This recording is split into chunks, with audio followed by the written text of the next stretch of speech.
impassible, à Charles Baudelaire. Je suis belle au vivant, comme un rêve de pierre, les fleurs du mal. Je suis la courtisane aux majestés cruelles. Ce n'est pas moi qui vais offrir dans les ruelles mes appâts que recouvre un chiffon de velours. À l'immobilité, calme, je m'habitue. Mes yeux, comme les yeux mornes d'une statue, ont des regards pesants et lourds. Je trône sur les cœurs, bas dont le cœur est vide. Les chevaux de mes jours lentement se dévident, et je ne veux savoir rien, jamais rien, sinon qu'on ne peut égaler ma beauté sidérale, et qu'avec mes cheveux blonds et fauves spirales, j'embraserai le Parthénon.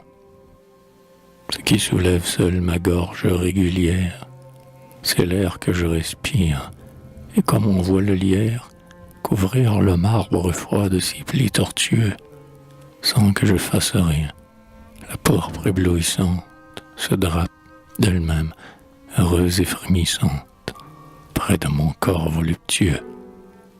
Regardez, ivre d'or, tomber ma chevelure, au parfum énervant sur ma riche encolure. Je ne daigne rien voir avec mes yeux divins, qui, sous mes noirs sourcils, ont un éclat farouche, et même les baisers ne froissent pas ma bouche, qu'arrose la rougeur des vins.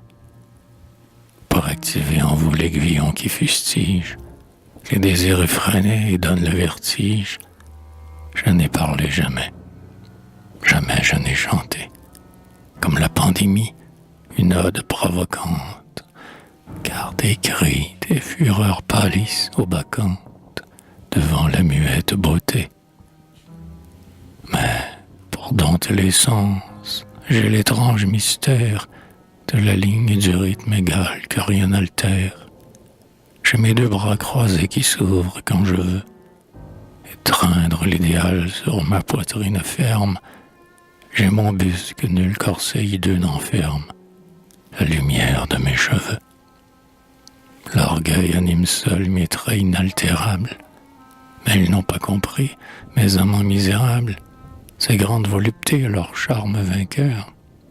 Ils m'ont voulu donner leur ridicule fièvre, toujours inassouvis penchés sur mes lèvres.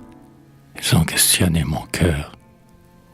Insensés, croyez-moi, jamais vos plaintes vaines ne hâteront le cours du sang pur dans mes veines. Je ne pleurerai pas, je ne veux pas souffrir. Je veux toujours rester belle, mais insensible, et regarder toujours de mon air impassible ce que le destin vient m'offrir, puisqu'ils ne savent pas les terribles ivresses que peuvent enfanter mes inertes caresses, puisqu'ils ne savent pas ce que les océans ont d'orage dans leur sérénité divine, qu'il leur faut les sanglots babillards des ravines, au lieu des flots bons géants. Qu'elles aillent loin de moi, ces lâches. Oh, qu'elles aillent se faire déchirer par celles qui les raillent. Que toujours leur front soit souffleté par les femmes sans nom qui vivent d'imposture, qui portent mon cœur vide et, fausses créatures, n'en ont pas la sonorité. Alors, pour remplacer mes formes hautaines et ma démarche grave apprise dans Athènes, ils créeront la beauté nouvelle.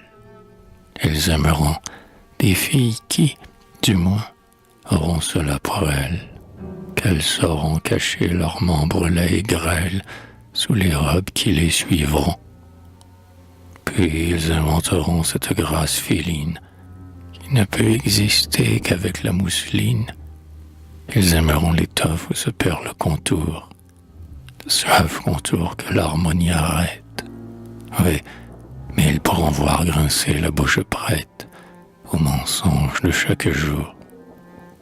Moi, cependant, gardant ma sévère attitude, dans mon isolement et dans ma solitude, je resterai sans cesse avec mon fier dédain, avec mes bras croisés, avec ma hanche lisse, avec mon front que rien n'assombrit et ne plisse, comme un marbre dans un jardin. Sous les plus chauds baisers, mes chairs resteront froides, et rien ne fléchira mes contenances roides.